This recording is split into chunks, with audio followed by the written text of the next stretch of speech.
Imagine being buried alive, not as a criminal, not as an enemy of the state, but as one of the most sacred women in the Roman Empire, dressed in bridal veils. You are not walking toward a husband, but toward your tomb. The people of Rome look on in silence as you descend into the earth. A chamber awaits, furnished like a cruel mockery of a home.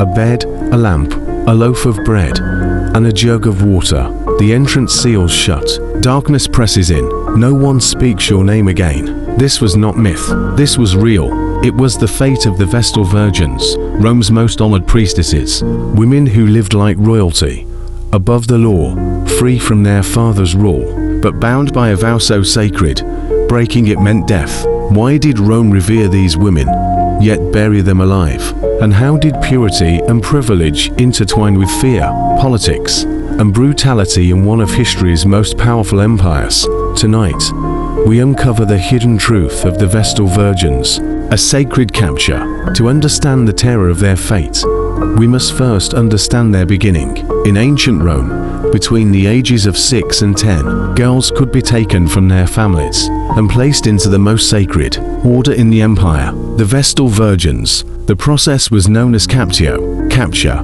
a chilling word for what was supposed to be an honor. The Pontifex Maximus, Rome's chief priest, would summon young girls from noble families. Before a crowd, one name was chosen. The child's family wept, for although her life was elevated, it was also no longer her own. The chosen girl had to meet impossible standards. She had to be freeborn, with both parents alive. Her family had to be respectable and untainted by scandal. She herself had to be flawless. No deformity, no illness, no imperfection. Once chosen, she was taken by the hand and declared amateur captor, beloved, captured one. Like a bride given away at a wedding, she was symbolically married, but not to a man. Her groom was Rome itself.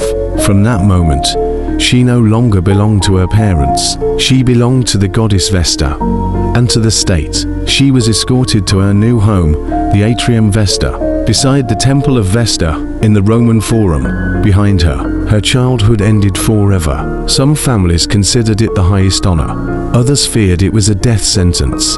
For the girl herself, it was both. 30 years of devotion. Once captured, a Vestal Virgin's life stretched out before her in 30 years of rigid service. The first decade was for learning. Novices studied under senior priestesses, memorizing every chant, every movement, every sacred rite. The second decade was for serving. The Vestals carried Rome's greatest responsibility, tending the eternal flame of Vesta. This fire was more than fire. It was the soul of Rome. If it went out, the empire itself was thought to teeter on collapse. The third decade was for teaching. Older Vestals passed their knowledge to the next generation, preserving traditions as old as Rome itself.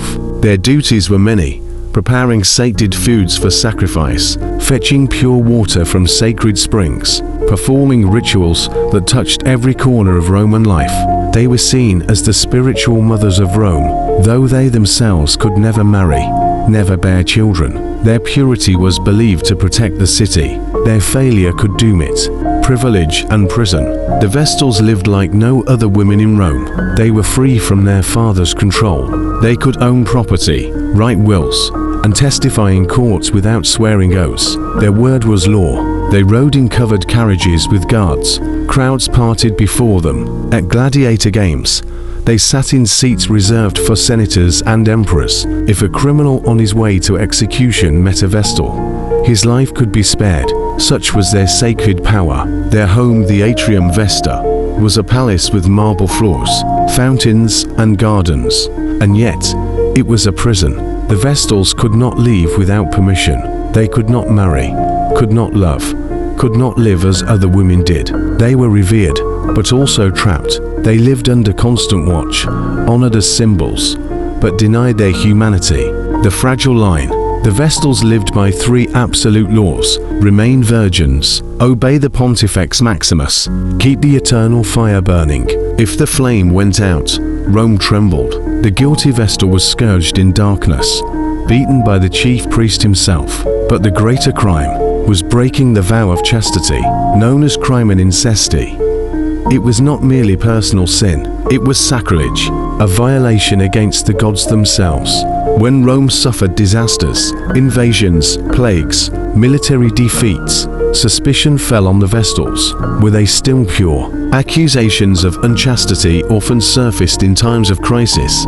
A Vestal could become a scapegoat, condemned not for what she did, but for what Rome feared, the marriage to death. But if a Vestal was found guilty of unchastity, there was only one punishment. She was buried alive. Because no Roman could shed her blood, she was entombed instead, starved, suffocated, erased. The place was called the Campus Celeratus, the field of the wicked. The condemned Vestal was dressed in bridal robes, veiled as if for a marriage. Citizens watched in silence as she walked through the forum, but her groom was death. At the edge of the city, she descended into a chamber stocked with cruel tokens of life. A bed, a lamp, bread, water. The entrance was sealed. Earth and stone shut her in. No prayers, no tombstone, no name. Her existence was erased, her fate left to the gods. This was no myth. Livy, Plutarch, Aulus Gellius, all describe it. Rome's most honored women, buried alive by the very state they served. Legacy of fear. The story of the Vestals is a story of contradictions. They were revered, yet expendable. Empowered, yet imprisoned. Rome entrusted them with its soul, but punished them with death if they faltered. Their legacy reminds us of the fragile line between honor and horror, between reverence and fear. Imagine it once more, a flame in the darkness, a vow that cannot be broken, and the silence of the earth closing in. Rome built an empire on faith and fear, and at the heart of it all were the Vestal Virgins,